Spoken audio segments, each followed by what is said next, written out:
Bonjour tout le monde, c'est le mot du vendredi. Aujourd'hui, on est le 10 janvier et ça me fait très plaisir de vous saluer encore une fois cette semaine.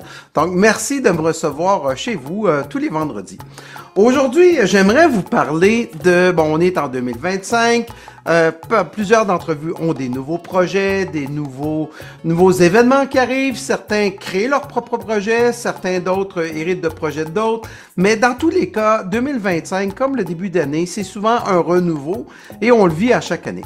Et une des conversations que j'ai eues cette semaine avec une personne m'a dit, Stéphane, il dit, je suis en train de créer mon nouveau projet, ça va bien, c'est excitant, tout est là. Mais explique-moi pourquoi je suis jamais content.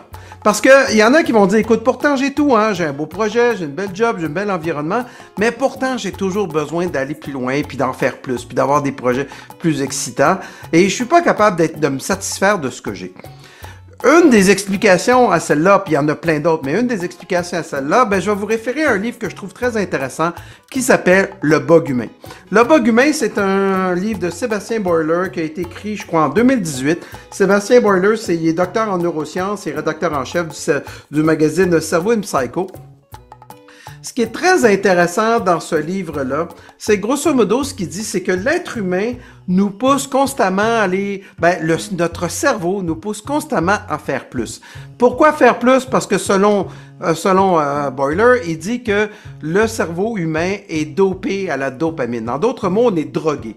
Ce qu'on cherche dans la vie, c'est d'avoir plus de dopamine et d'avoir constamment de la dopamine. Et le problème, comme n'importe quelle drogue, c'est que cette dopamine-là, on s'habitue. Donc, il faut aller plus loin.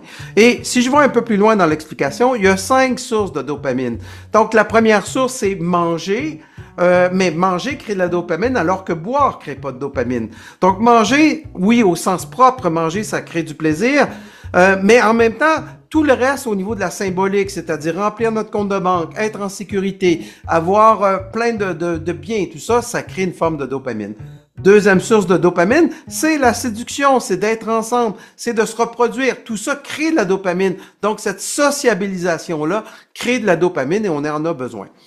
Pour ceux qui sont jamais contents, on arrive dans les 3 derniers. Le troisième, c'est l'exploration. Donc, explorer crée de la dopamine. Aller voir des choses qu'on connaît pas, apprendre quelque chose de nouveau, ça crée une source de dopamine. Et cet apprentissage-là constant, pour certains, ça se fait dans les livres, d'autres, ça se fait en personne.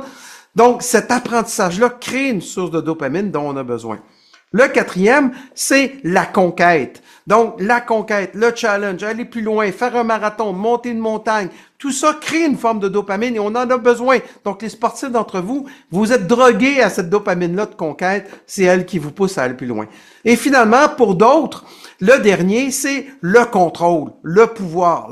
Donc, être en contrôle, dominer, prendre possession d'un territoire, ça fait partie aussi, ça crée de la dopamine. Donc, ce sentiment-là d'être puissant, ça crée de la dopamine parce qu'on en a besoin.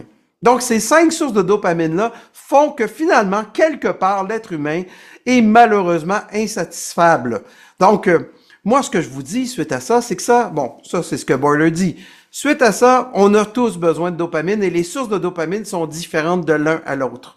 Moi, ce que je vous dis en 2025, c'est trouver votre source de dopamine, trouver le projet qui vous excite, allez dedans, prenez à l'intérieur, puis allez plus loin, puis en même temps, ça va vous permettre de construire des beaux projets et d'avoir plein de plaisir.